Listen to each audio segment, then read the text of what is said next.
السلام عليكم ورحمة الله وبركاته. أهلا بكم. إن شاء الله هذه الحلقة هتكون بعنوان من كتب أسفار العهد القديم ومتى. يقول المدخل إلى العهد القديم للكتاب المقدس للآباء اليسوعيين صفحة 52: لم تأخذ كتابات العهد القديم شكلها الأول إلا قبل المسيح بقرن واحد، ولم يصبح هذا الشكل بالنسبة إلى الكثيرين نهائيا إلا في القرن الأول بعد الميلاد، وهو النص المعروف بالنص الميسوري.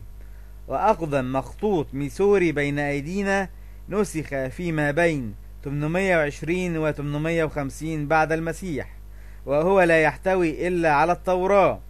وأقدم مخطوط كامل وهو مخطوط حلب قد نسخ في السنوات الأولى من القرن العاشر بعد المسيح.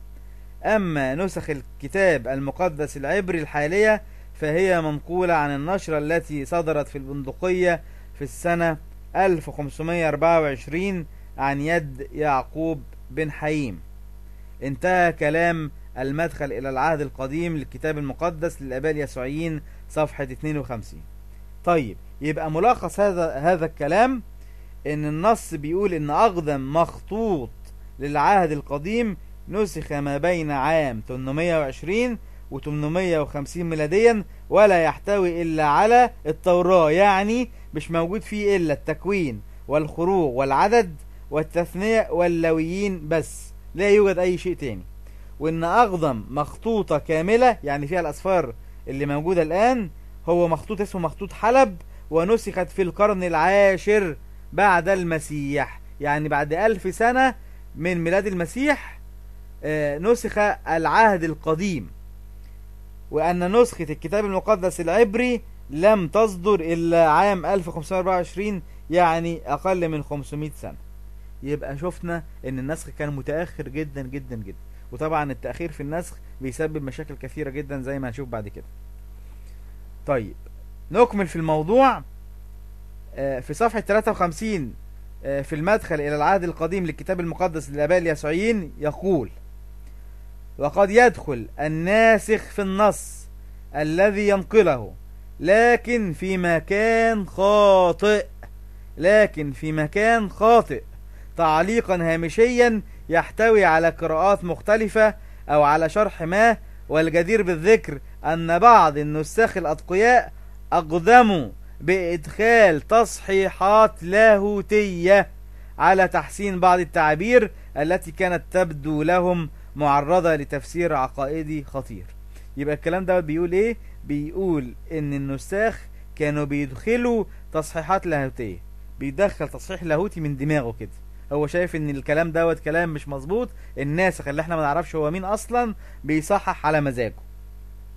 وكتبت الآباء اليسوعيين بيقولوا كمان ان ده كان كويس، لان لو كان النساخ ما عملوش كده كان هيحصل تفسير عقائدي خطير. يبقى هذا الكلام من وضع النساخ وليس من وضع الله سبحانه وتعالى.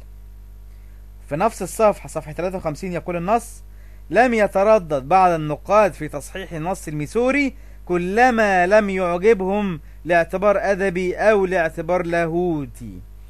لم يعجبهم لاعتبار أدبي أو لاعتبار لاهوتي. يعني ايه الكلام ده؟ الكلام ده معناه ان النساخ والنقاد كل ما يعجبهمش حاجة يقوموا معدلين فيها وشايلين ومغيرين بمزاجهم هم، وليس وحي من الله كما يدعي النصارى.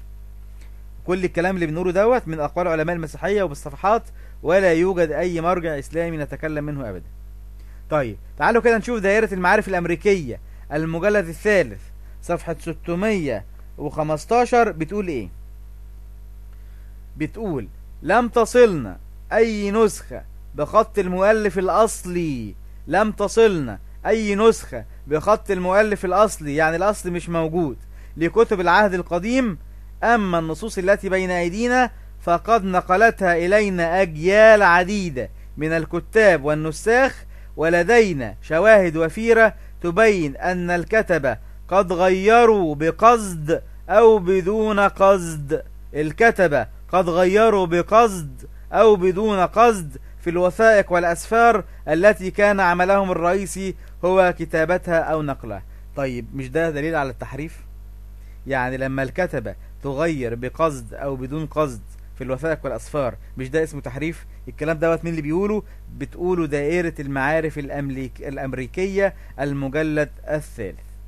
طيب يبقى احنا كده انتهينا من هذا الموضوع، وهو موضوع من كتب العهد القديم ومتى.